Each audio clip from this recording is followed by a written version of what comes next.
have planned to work with you for 3 days. The Deputy County Commissioner, Mr. Mohammed, the Director PCBE in the Office of the Governor, and all the invited guests and participants. I want to welcome you to this trainer of trainers that we are starting today, which we hope to adjourn on Friday and continue later on, because it is just the beginning of the great things that we are going to do together. Organization for Social Science Research is an academic network that was founded 39 years ago. It has its headquarters in Addis Ababa, Ethiopia. We have our presence in 21 countries of Eastern and Southern Africa. Out of these, Kenya and Uganda were selected as case studies for this particular project. This is a project that has been funded by IDRC. We have partnered with the IGAD CEWARN and PeaceNet to conduct research and to move from where we were up to now. We used the community participatory appraisal research approach, in which everybody is important. All the participants are important. And in this particular case, we've worked along with the government. We have worked along with the civil society organizations, the youth groups, and individuals of goodwill who are interested in coming up with the solutions or giving their views on how we can prevent and counter violent extremism and radicalization among them. I'm glad in this room, mainly we are having youth who are the main beneficiaries, partners, and leaders in this particular exercise. I am looking forward to a very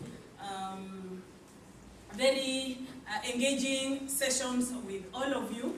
We have leaders and we are expecting others to also come and join us. Because it is not just about the youth alone. These youth live in our communities. And these communities have elders.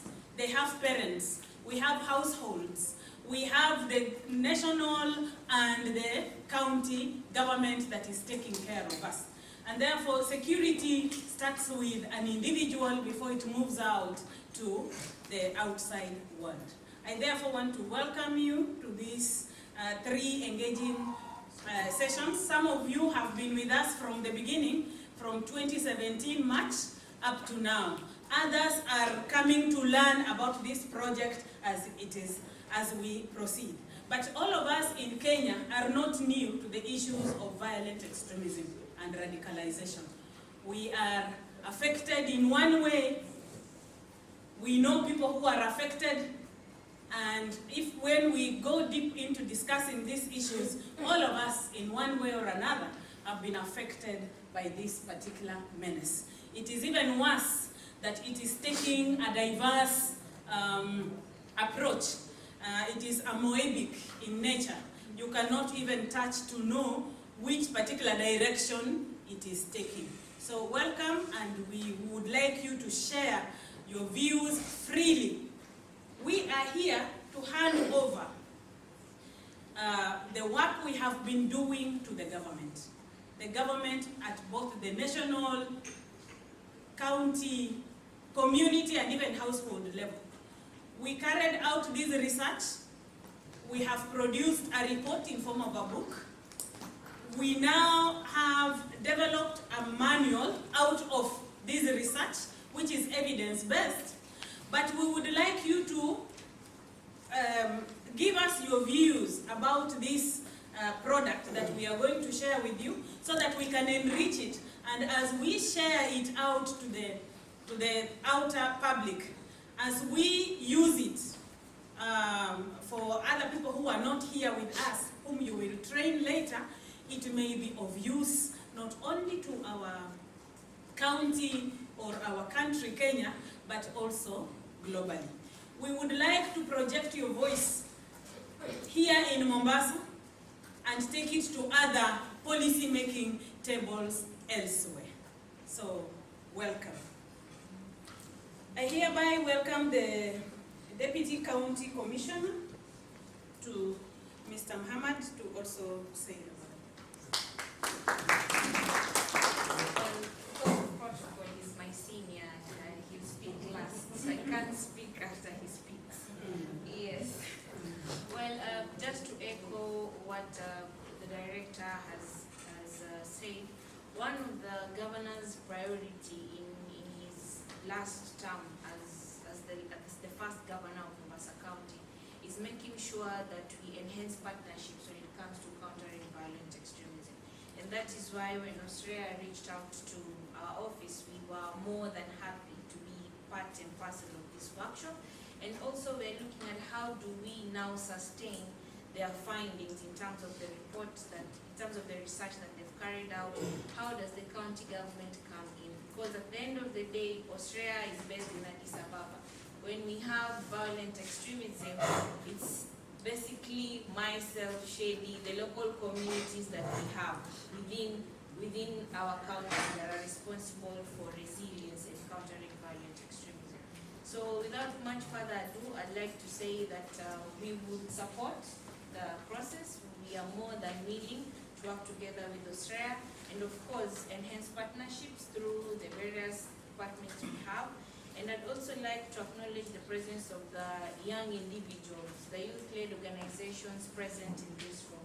This shows you that youth-led organizations are vibrant, the organizations that know what, they know the terrain very well, they know the interventions, and we have a number of reports that have been published in Mombasa, and I'm looking forward to seeing how this report will be implemented. So thank you and welcome. Thank you very much, Director, Sister from the County Government, my colleagues who are here, my people from Mombasa, to town. And while coming back from town, I passed near OTC. You know OTC bus? Yes. OTC, Overseas Trading Company. Then I had a big bang, loud bang.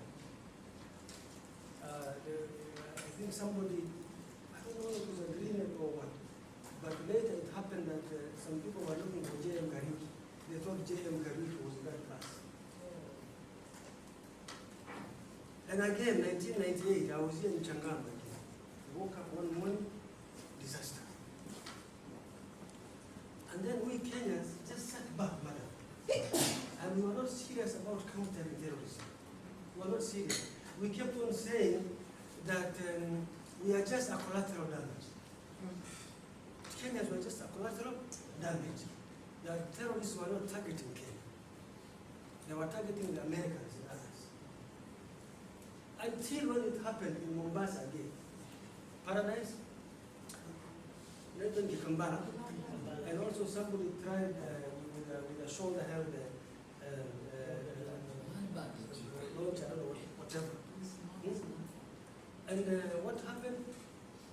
The young people who participated in that were from Mombasa.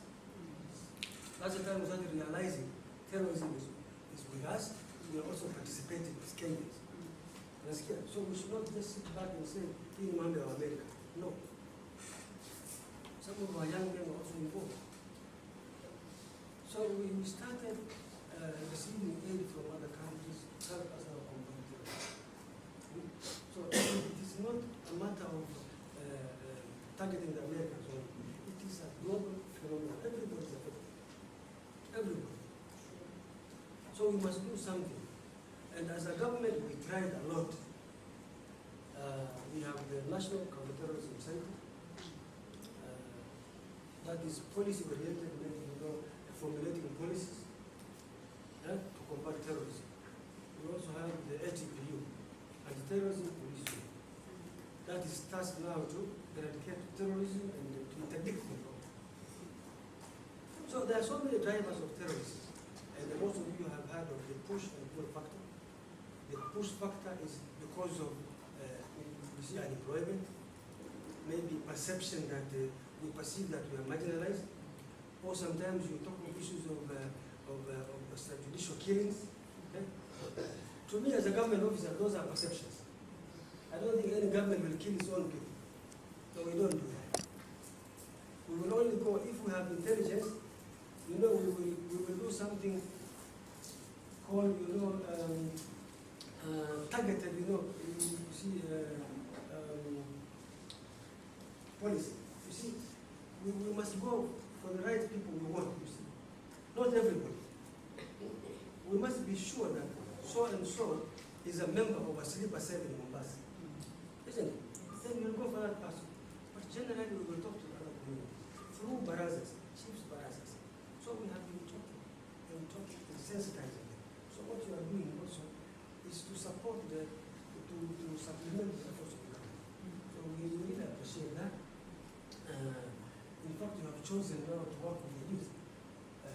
That's a very good idea. That's a very good strategy. But we have been doing a lot of sensitization, a lot of workshops, a lot of seminars.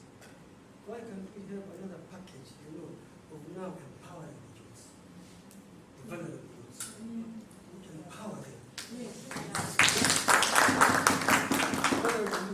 identify them, empower them with skills, give them resources, so that when they are successful, they come and tell a success story to their peers. You see, that we were once terrorists, we were once also misled, but here we are now, isn't it? Yes. Yesterday we launched a fishing boat, which was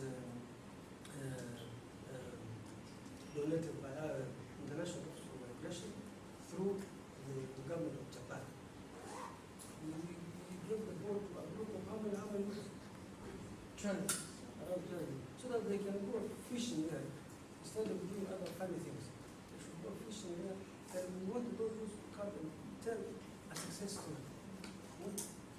And also, we want to also talk to the women in the households, because women also know what's happening in the household.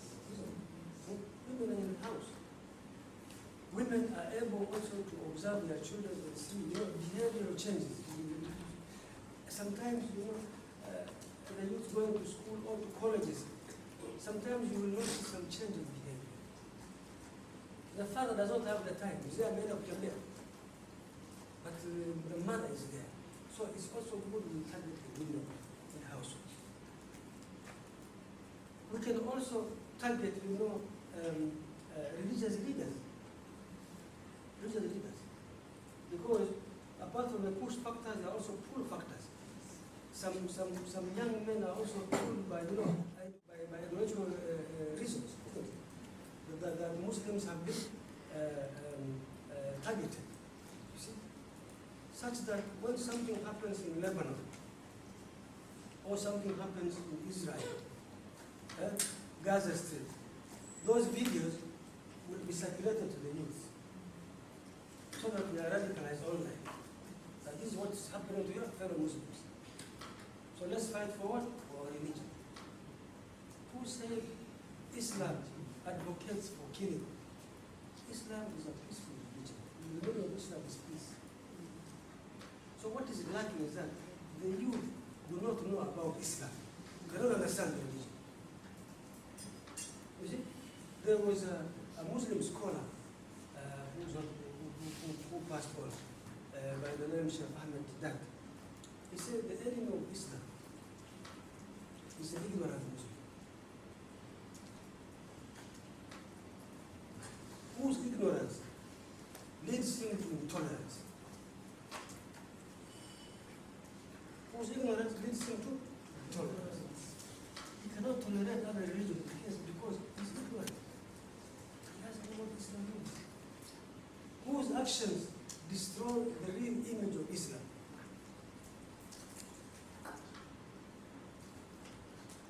And when people look at him, they think Islam is what he is. Islam will be judged, and that's Islam. It is not. fail to target the sheikhs, the religious leaders. Let us also educate them and train them so that they can give knowledge to these young people in the mosque, during Friday prayers, or otherwise. So, for us to defeat terrorism completely, and it is very good if we come together, not the government alone, the people of Kenya, in those households, organizations like my sisters here, civil society. Let's come together. Let's come together. So, Madam, we are very happy that you are supplementing the effort of the government. Already in Mombasa, we have a very strong CEWARN forum. You must have heard of that. We also have a very good plan. The president was here the other day. He told all county commissioners in Kenya that I want you to emulate Mombasa. Mombasa is already ahead. We are also members of the Strong Cities Network. We went to Melbourne, Australia now, and the governor, and we exchanged ideas with others. We learned from each other. So we have been very strong. So, Madam, you can also learn from us. We learn from each other. That's why we are here. Yeah. So for those few remarks, so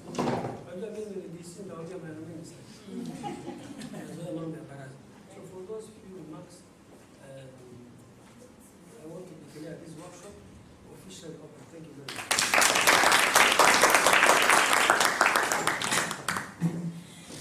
Thank you very much for those kind words, and I can't say more. Thank you very much. You have started us off very well. You have highlighted, you have actually given an overview of why we are here. We are humbled to work with you and partner with you and with the government. It's a product of a baseline study which was done in here in Mombasa, in Nairobi and Garissa. In this report, you will get to see, our aim was to do a comparative study because context matters. The grievances or the pull and push factors for Mombasa may differ slightly with those of Garissa and Nairobi. But all the same, the impact is the same. The impact is the same. And we now have what we are calling homegrown terrorism, where our own children are involved. We are now having we have seen the role of women, which you have already highlighted, and many other things that are emerging, which we would like to work together and share. I am looking forward to a very engaging moment because we have come here to learn, and that's what we say, that we would like to learn and learn good so that we enrich this manual. When it goes out, it may help other people because we will be doing what the president said. You learn from Mombasa. Thank you very much.